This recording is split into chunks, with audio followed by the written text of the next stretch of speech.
Welcome to Lingua Latina Chapter 5, Lesson 2. Follow along as we read the Latin. Aemilia cum Marco Quinto Iuliaque in peristylo est. Iulia rosas pulchras in horto videt, et ab Aemilia discedet. Iam ea cum Aemilia non est. Aemilia eam non videt. Puella in horto est. Aemilia imperat. Marce et Quinte Iuliam vocate. Marcus et Quintus Iuliam vocant. Iulia, veni. Sed Iulia eos non audit, neque venit. So let's try translating this together after you have paused and practiced your pronunciation.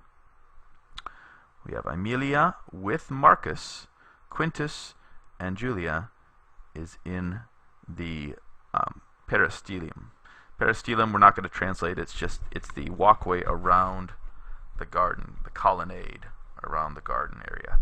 So we'll call it the peristylium, it's a Greek word.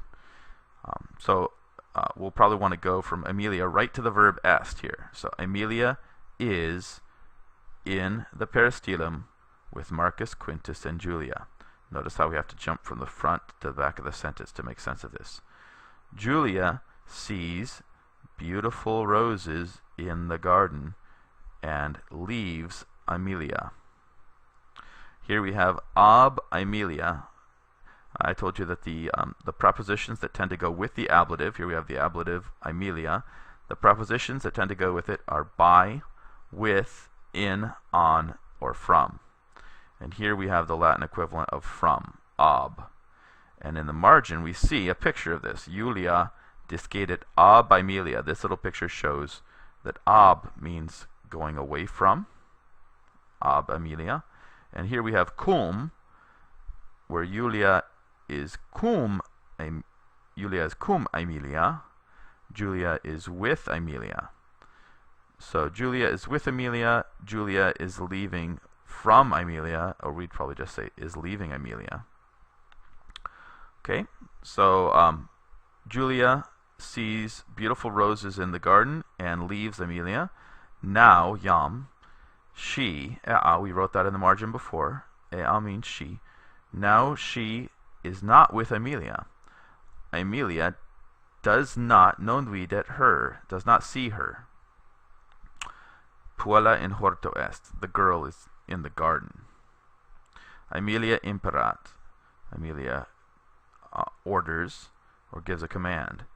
Marcus and Quintus, the vocative forms, right? Marce et Quinte. Notice that the us becomes e when you call a masculine noun. Marce et Quinte Iuliam vocate. Here we have the plural form of the imperative. Singular is voca, call. Plural vocate. It adds a te when you're commanding more than one person. Call Julia. Iuliam vocate. Marcus and Quintus Iuliam vocant. Call Julia. Iulia. Here's the vocative feminine form. It doesn't change from the nominative. Notice it's just Julia, and that is why we don't memorize it separately. Veni, come here. But Julia does not hear them, eos non audit, neque venit, and she does not come. It goes on with Julia calls the boys, Marcus and Quintus, come here. There are many roses, hic. Here we have that form of not this, but hic, the adverb meaning here. Now let's try a little bit of this, reading it in Latin with understanding, now that we've translated. Aemilia cum Marco Quinto Iuliaque in peristylo est. Iulia rosas pulchras in horto videt, et ab Aemilia discedet. Iam ea cum Aemilia non est. Aemilia eam non videt. Puella in horto est. Aemilia imperat. Marce et Quinte Iuliam vocate. So try the rest of that on your own, and then finish the section and go to the exercises.